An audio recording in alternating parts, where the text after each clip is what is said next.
হরে কৃষ্ণ নাম দিল প্রিয় বলরাম, রাখাল রাজা নাম রাখে ভক্ত শ্রীরাম।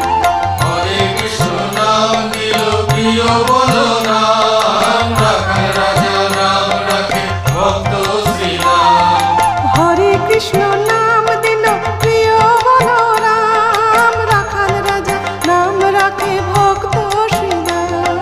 যশোদা জাননী বলে জাদু বাছাধন, যশোদা জাননী বলে জাদু বাছাধন, অষ্টতর শত নাম পেল নারায়ণ। অষ্টতর শত নাম পেল